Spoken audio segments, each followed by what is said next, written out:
quero falar hoje com você sobre escolhas. Eu não tenho mais tempo para falar mais sobre escolhas, porque semana que vem nós já temos a clínica da alma, não é? Mas eu preciso tratar esse assunto. Semana passada nós falamos de escolhas e usamos as escolhas que nós fazemos com a nossa boca. E eu estudava algumas coisas essa semana e o Senhor me trouxe à memória essa palavra aí, essa frase de prostituição espiritual. E quando a gente ouve a palavra prostituição, a gente acha que é só física, não é? Mas a prostituição ela também pode ser espiritual, e a gente pode produzir isso na nossa vida. Então, eu tomei um versículo como base, que é de 1 Coríntios capítulo 3, versículo 16 e 17, que é bastante conhecido nosso, que diz assim: não sabeis vós que sois o templo de Deus, e que o Espírito de Deus habita em vós? Olha para o teu irmão e diga assim: você é templo de Deus. Engrossa a voz e fala: por ser templo de Deus, o Espírito Santo habita aí. Você tem noção do privilégio que nós temos? De ter hoje o Espírito Santo habitando dentro de nós. No passado, o Senhor concedia o Espírito para eles, mas sobre eles. Por causa de Cristo, de ter ido à cruz por nós, e houve o derramamento do Espírito Santo, para que nós fôssemos testemunhas. Hoje Ele habita em nós para nos convencer de todo pecado, não é?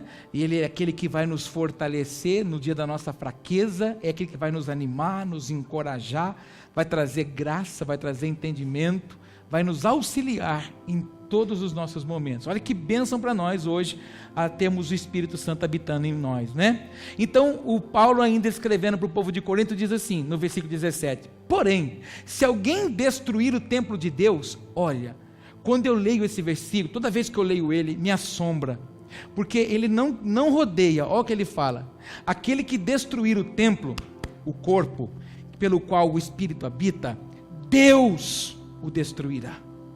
Olha que palavra terrível é essa.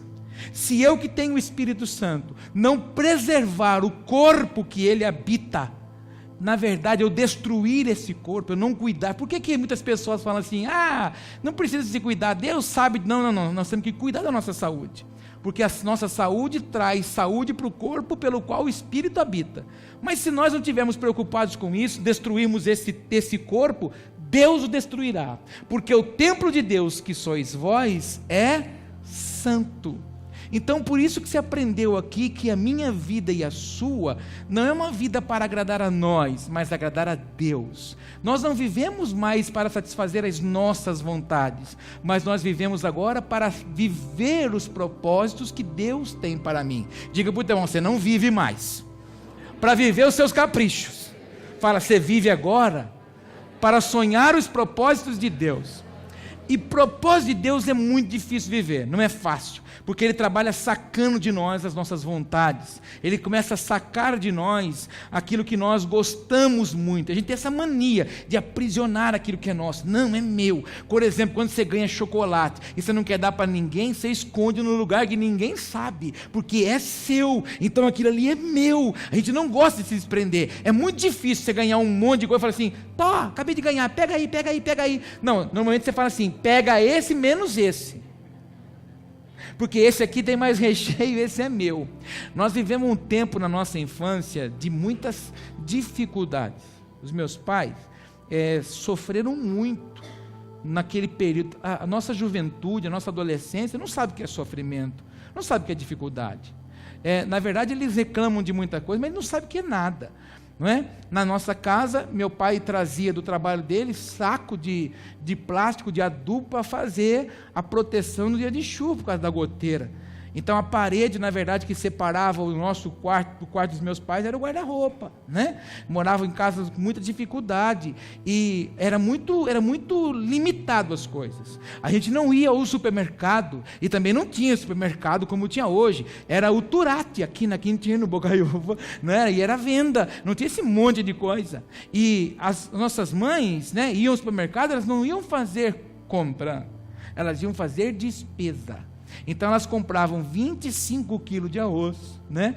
20 de açúcar, comprava aqueles pacotes de macarrão comprido que dava para dar surra na gente.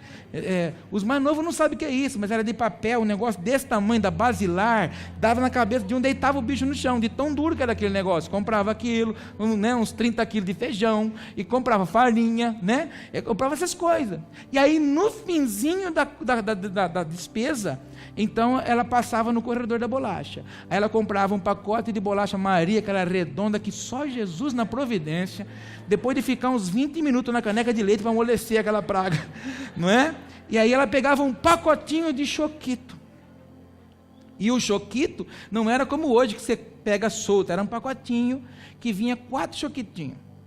E naquela época a gente não tinha minha irmã mais nova, né? Que também não sofreu quase nada, não sofreu, porque ela não viveu muita coisa difícil não, porque eu e a mais velha dava muita coisa para ela depois, mas isso é outra coisa que nós dava lá em casa isso.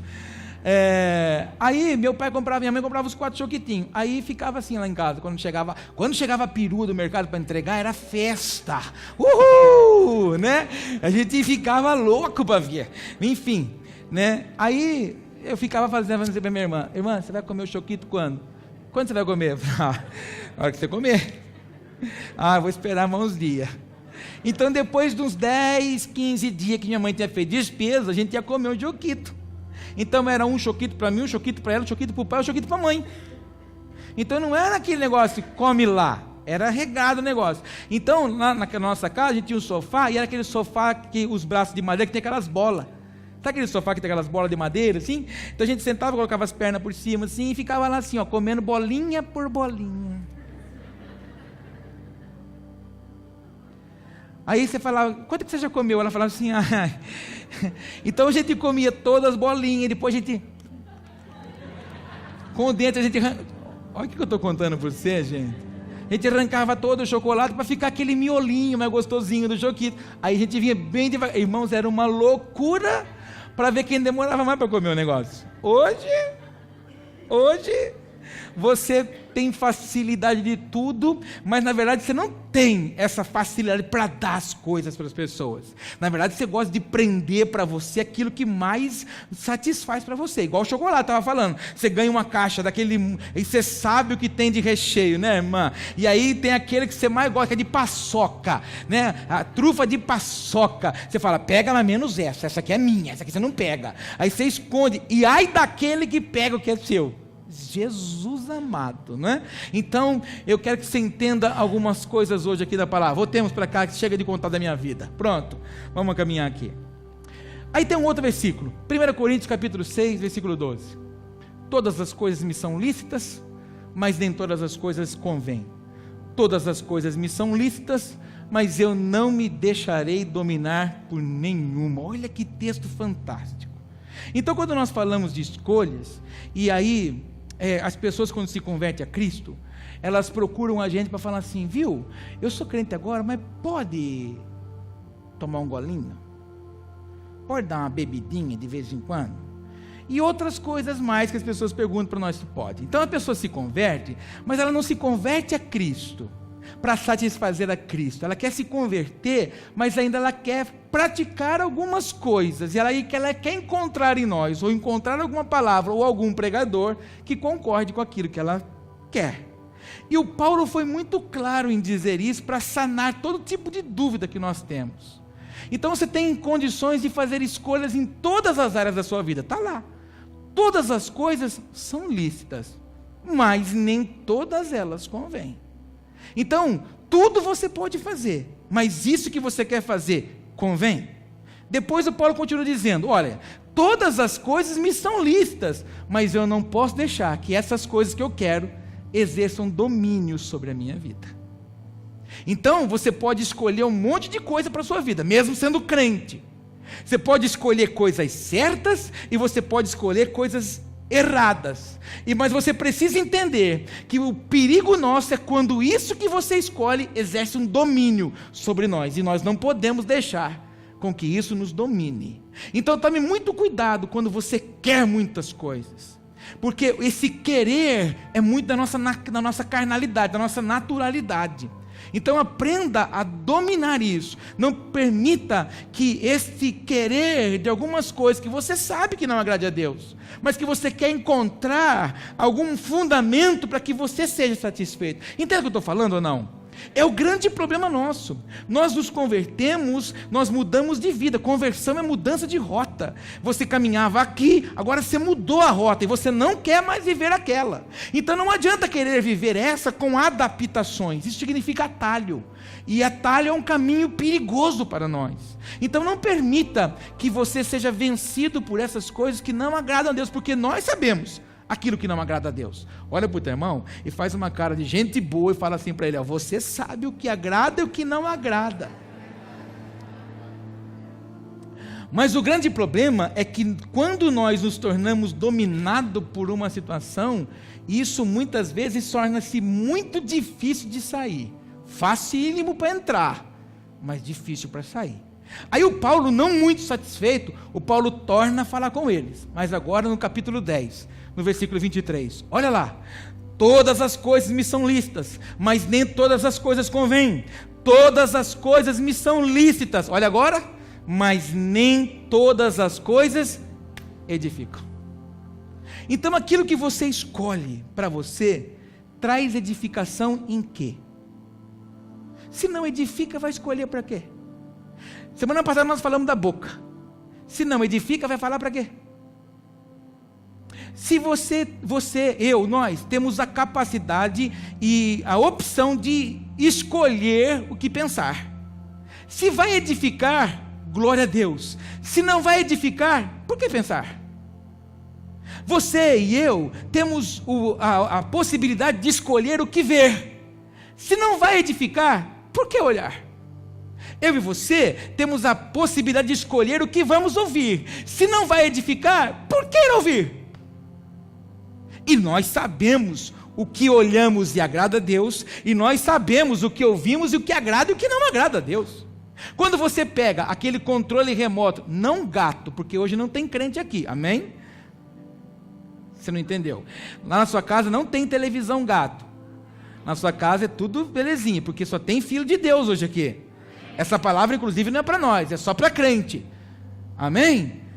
Então lá naquele controle remoto que tem 289 canais, e você conhece a programação um a um, mas não sabe todos os livros da Bíblia, mas sabe a programação, nós sabemos, quem não sabe é os crentes. Então, aqueles canais, cada um de nós sabemos o que aquele canal está passando, e nós sabemos o conteúdo daquilo que está passando, se nos edifica ou não. Nós sabemos também se aquilo que nós estamos emprestando os nossos olhos, a nossa mente e os nossos ouvidos, agrada e não agrada a Deus. Quando nós pegamos o botão, não existe mais, mas tocamos no touch, no dial do rádio, você, olha, estou gastando hoje, você procurar a frequência daquela emissora que você vive ligado nela, não guarda os hinos, mas guarda aquelas músicas. Então quando você escolhe ouvir uma canção, você sabe se aquela canção agrada ou não agrada a Deus, você sabe se aquilo edifica ou não edifica a sua vida.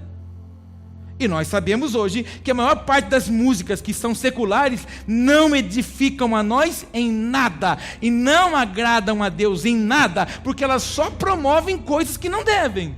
Agora a escolha é nossa, não vai falar que foi o diabo que fez você colocar a mão no rádio, porque não foi. Foi você que escolheu. Conte comigo. Então nós temos tudo à nossa disposição. Diga comigo: tudo me é lícito. Fala isso para o teu irmão: tudo é lícito, viu, irmão? Fala para ele. Fala para ele: mas nem tudo convém. Engrossa a voz e fala de novo: tudo é lícito, irmão. Mas nem tudo, conta para ele, edifica. Por que dentro de um mesmo ambiente chamado igreja, nós temos um grupo de pessoas que caminham, e um grupo de pessoas que não caminham, um grupo que cresce, um grupo que não cresce, um grupo que se estabelece, um grupo que não se estabelece? Por causa das escolhas, por causa daquilo que nós escolhemos alimentar a nossa vida. Você é fruto daquilo que você come. Aquilo que você come administra, exerce governo sobre você. Apóstolo, mas eu comi feijoada hoje na hora do almoço. Não, esqueça essa comida. Eu estou falando da comida espiritual. Aquilo que você come estabelece um governo. Se você alimenta o seu espírito governa. Mas se você alimenta a sua carne domina você.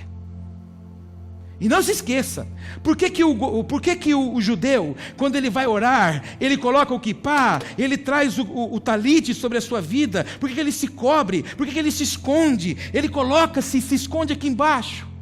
Porque é legalzinho. Não é porque é legal. Ele está dizendo: Senhor, aqui embaixo, aqui eu tenho o governo das coisas, mas aqui, Senhor, daqui para cima o governo é seu, porque é guerra. Para você estar aqui, foi travada uma batalha, foi travada uma guerra, e está sendo travada outra guerra para você permanecer aqui. Está sendo travada uma guerra para que a sua família seja guardada na sua casa enquanto você está aqui. Está sendo travada uma batalha agora aqui, para que nada que seja seu seja roubado, porque o Senhor está governando os meus passos e os teus. Aí existem pessoas que falam: não, eu não sei, eu vou na igreja, mas parece que não vai. Eu vou na igreja, mas parece que não acontece. Não acontece por fruto disso. Porque tudo é lícito, mas nem tudo convém. Existem pessoas que ainda são crentes e não são novos, não são os neófitos, são os mais velhos. Mas também não é tão assim. A questão não é tão assim, está na palavra. Se está na palavra, tem que viver. Se você não quer viver a palavra, então crie um livro para você. Não, para nós não, para os crentes, porque aqui só tem filho de Deus. Amém? Então repete comigo: que edifica, eu vou escolher falar, pensar, ver e ouvir. Significado de prostituição. Prostituição vem do verbo latino prostiture, que significa expor publicamente ou pôr à venda. Isso é prostituição. Podemos compreender também como libertinagem e profanação. Você só expõe aquilo que é permitido e só vende aquilo que não lhe serve. Não é assim? Aquilo que não serve você põe para vender. E você também só expõe aquilo que é possível. Então, quando você vai contar a sua vida para os outros, você só fala aquilo que você quer que elas fiquem sabendo. Então, esse negócio que nós falamos assim: minha vida é um livro aberto. É nada, com algumas páginas marcadas. Porque algumas ninguém lê, elas estão coladas. Só você sabe. Nem o seu marido sabe, nem sua esposa sabe, nem seu pai sabe, nem sua mãe sabe.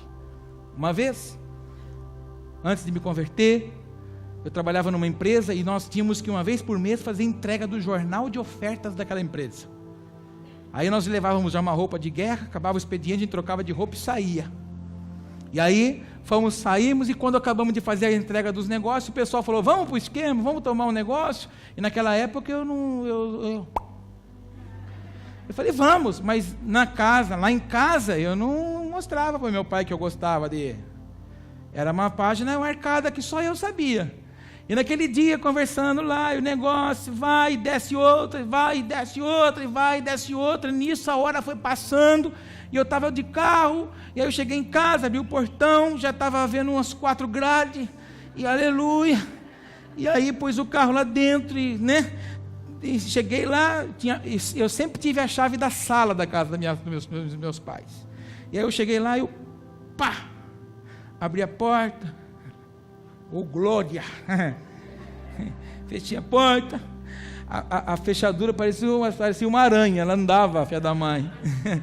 Aí fechei a porta, e no que eu acabei de fechar a porta, o que aconteceu? A luz acendeu, e era meu pai encostado no batente, assim, umas 15 para 1 da manhã era. Tudo bem? Falei: tudo? Em cima, tudo no padrão. Ele falou: onde é que você estava? Eu falei: nós fomos fazer a entrega do jornal. Nossa, mas até agora tinha jornal, hein? Eu falei: não, é que depois nós ficamos batendo um papo, só papo. Eu falei: não. E o pessoal tomou, pessoal? Eu falei: eu também. Mas está tudo bem? Falei: não, está tudo bem. E, irmão, a chave do carro caiu da minha mão, e a chave caiu, eu fui catar. Por que eu fui fazer aquilo? Eu devia ter largado a chave lá. Mas eu gastei a chave assim, e ele falou assim: você está rindo que não era você. Meu pai nunca foi de falar muito, meu pai foi muito de olhar. O olhar dele é igual o olhar de Jesus para Pedro.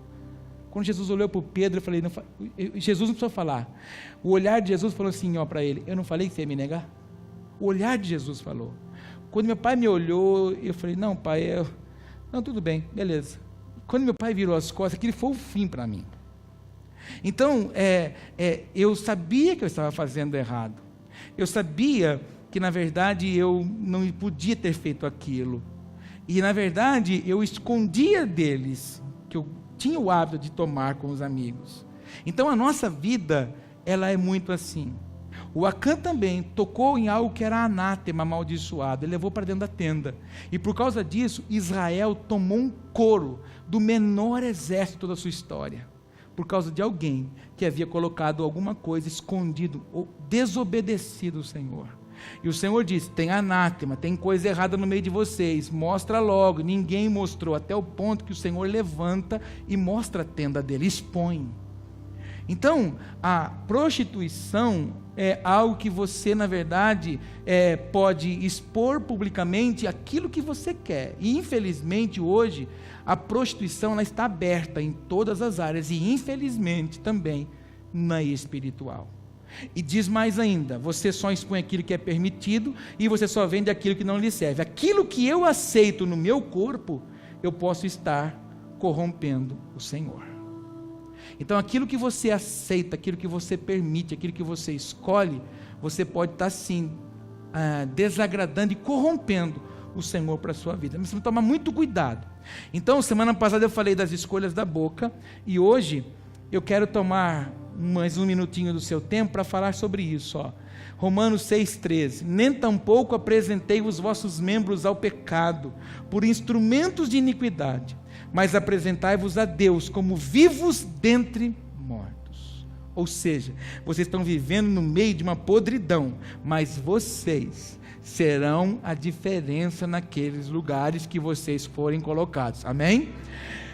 E os vossos membros a Deus como instrumentos de justiça. Esse é o verdadeiro desejo do Senhor para comigo e com você, que eu e você sejamos sal e luz aonde estamos. E para a gente chegar no ponto mesmo de tudo, aqui existem 3 membros do nosso corpo que muitas vezes nós expomos à prostituição espiritual, que o primeiro foi a boca, que nós falamos semana passada, e o segundo é os olhos, e o terceiro é os ouvidos. Então, rapidamente, tome nota disso. A candeia do corpo são os olhos, de sorte que se os teus olhos forem bons, todo o seu corpo terá luz. Fala para o teu irmão, se os teus olhos forem bons, todas as áreas da sua vida serão boas. Então, o que os meus olhos veem, ele dá destino para todo o meu corpo. Então tome muito cuidado, porque os meus olhos e os teus, ele tem a capacidade de alumiar. Candeia é como se fosse uma lâmpada. Então ele enxerga e produz vida ou produz morte. Então, quando nós acessamos, por exemplo, um exemplo prático, um material pornográfico, isso se torna um cativeiro tão grande que a pessoa se torna fascinada. Por isso, interferindo em sua qualidade de vida e seu pleno relacionamento com Deus. Eu peguei este exemplo sobre pornografia, porque é uma coisa muito corriqueira nos dias atuais. E a pornografia, ela não está mais escondida em filmes de difícil acesso ou em revistas compradas em banca. Elas estão nos nossos telefones, nos nossos computadores, na nossa televisão, em qualquer horário nós temos acesso. E a partir do momento que você tem acesso uma vez, aquilo vai alumiar alguma coisa no seu corpo. E por, na verdade, não edificar nada, vai criar um cativeiro, vai te aprisionar.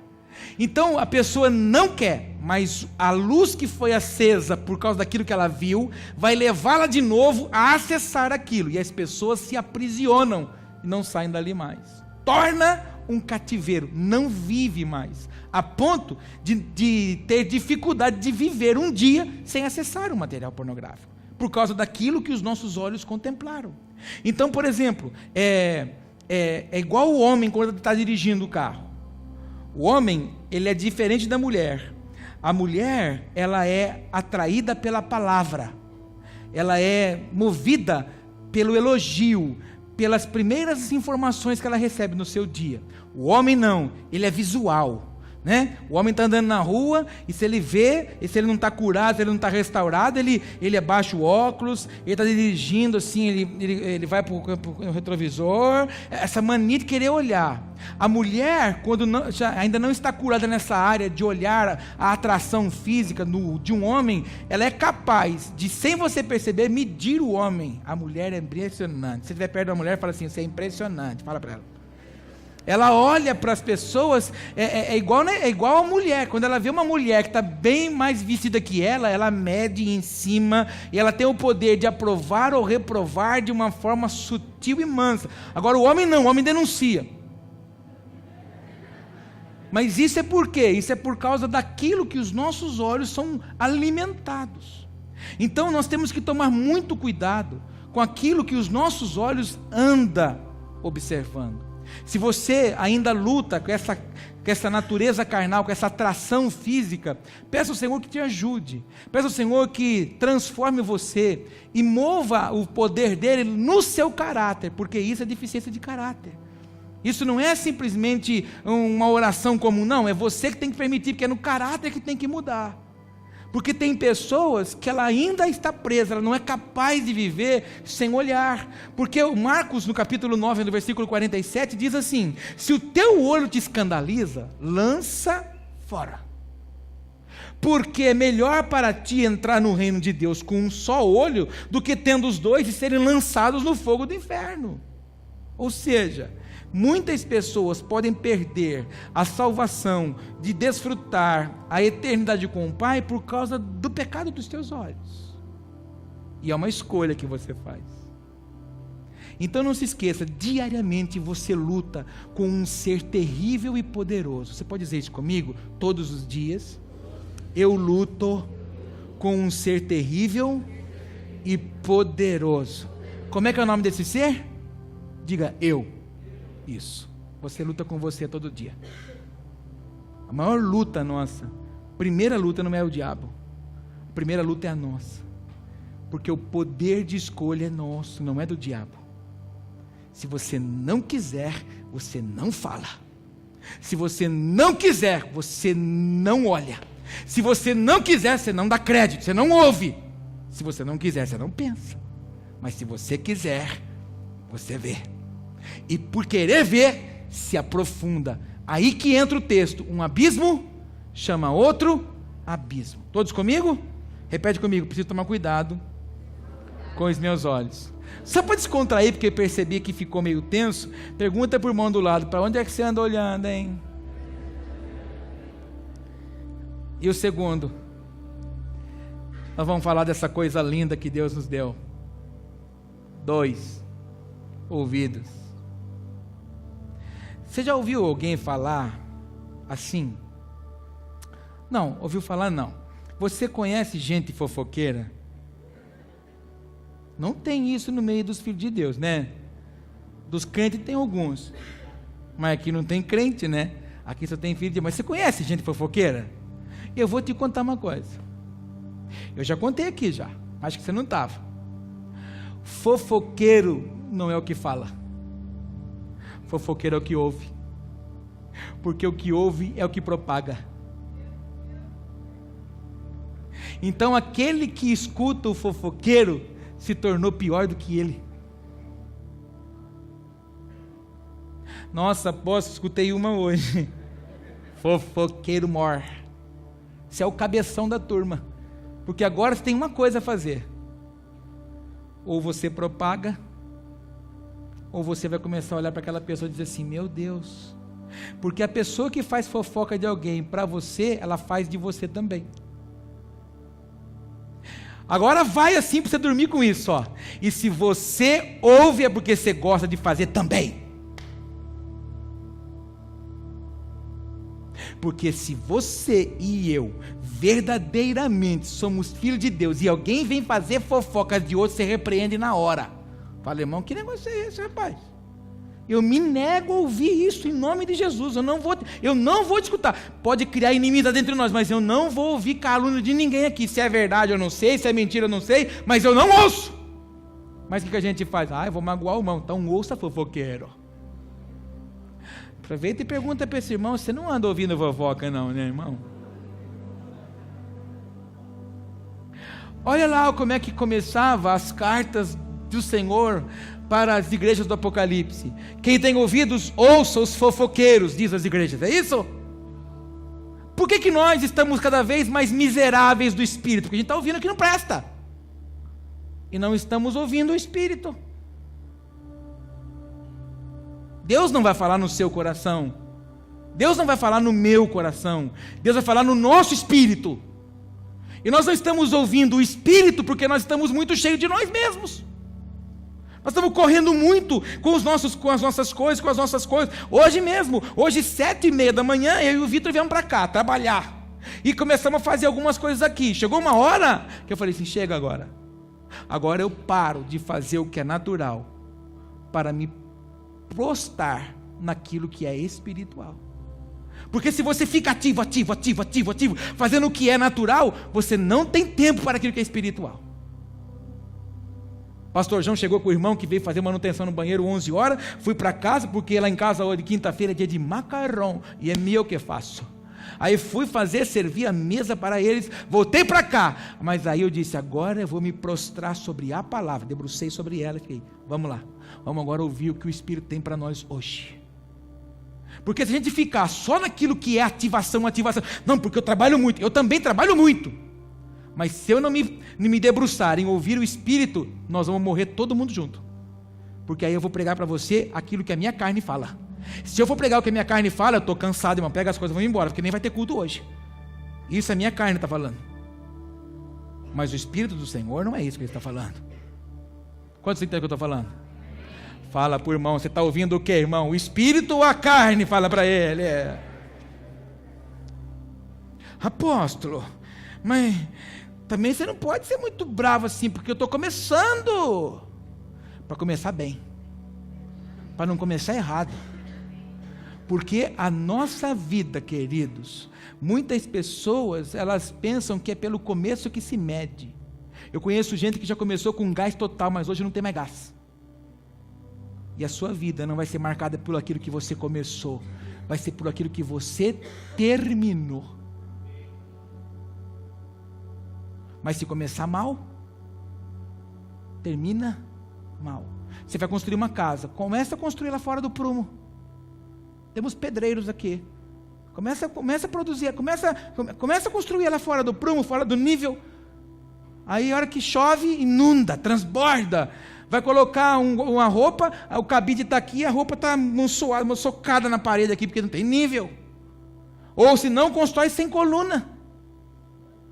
Eu conheço muitas pessoas que estão firmadas na palavra, mas sem coluna. Então qualquer vendaval, qualquer vento forte que vem, desmorona.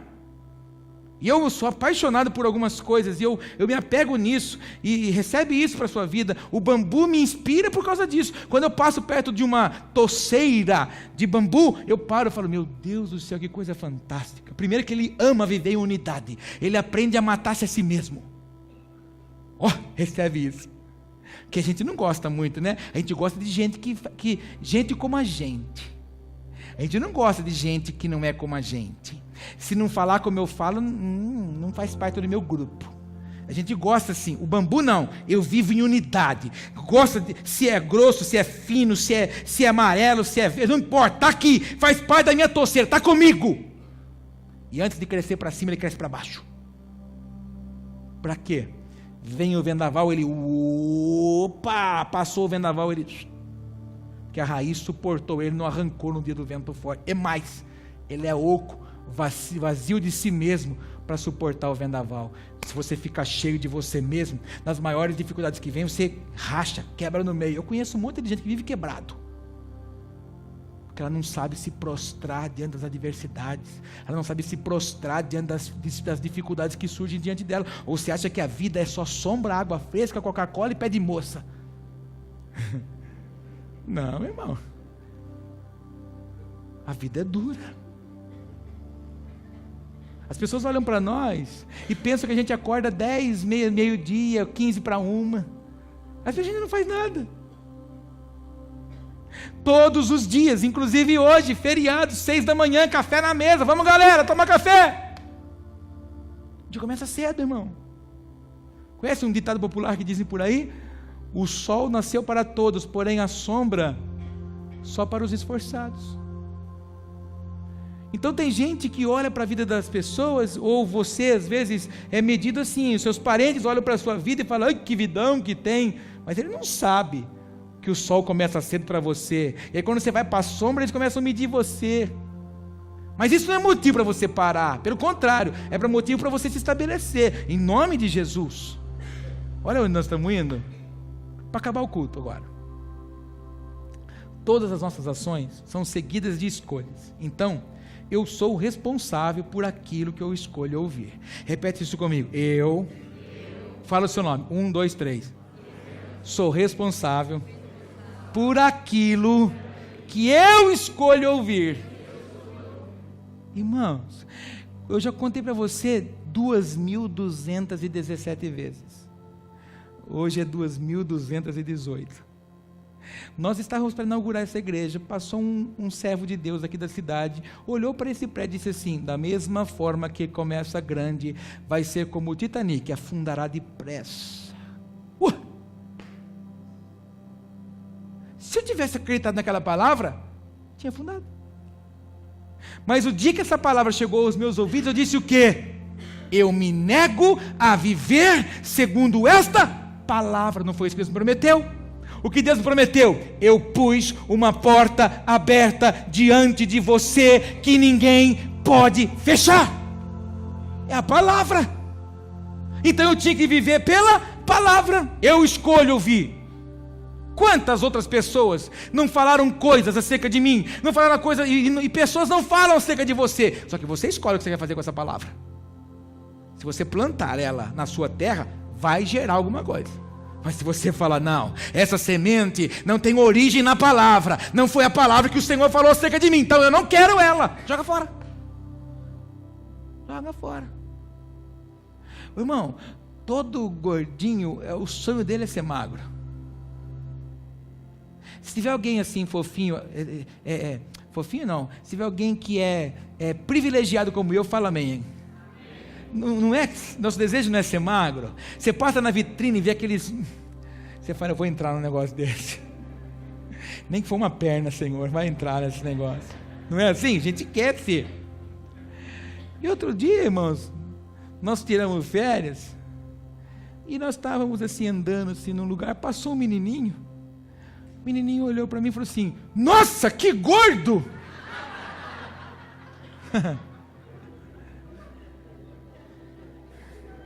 Na hora minha mente foi atacada com um sentimento de dizer para ele: filisteu, amalequita. Na hora o sentimento foi esse. Mas na hora o sentimento foi esse, deu refluxo, eu falei, seu amalequita. Na hora. Mas eu precisei dizer, esta palavra não é a origem que o Senhor tem para mim. Eu posso ser privilegiado, mas eu não vou ficar preso nela. Porque essa palavra soa para nós como uma ofensa, que a gente quer mais gordinho um pouquinho. É igual aqui, as pessoas perguntam, quem é o pastor? Aquele gordo lá. Isso mata qualquer um, você entende, irmão? Mas isso não me fere mais, já me feriu mais, mas hoje eu escolho não aceitar mais isso para a minha vida. Então, é escolha que eu faço. Quantos comigo? Então, por favor, saia daqui hoje. Você está entendendo o que eu estou falando ou não? Então tá bom. Então você tem poder para separar aquilo que você quer ouvir. E aí, se eu escolho ouvir uma música secular, que mal tem, apóstolo? Nenhum. Todas as coisas me são listas, mas nem tudo me convém. Todas as coisas me são listas, mas eu não posso me deixar dominar por nenhuma delas. Que incitam a quê? A prostituição. As mulheres estão vivas? Pega a maior parte dos CDs de sertanejo universitário e veja e ouça a ofensa que estão fazendo a vocês. E eu já vi muita crente que ouve aquelas musiquinhas. Isso mesmo, dá uma palmadinha, joga lá no chão. Isso, irmã, é assim que você quer viver. É assim que você sonha um marido para você. Você sonha que a sua casa seja isso. Canta a musiquinha da Pantera Cor-de-Rosa. Patá, patá, não sei o quê. Eu escutei esses dias aí na internet. É isso que você sonha para a sua vida.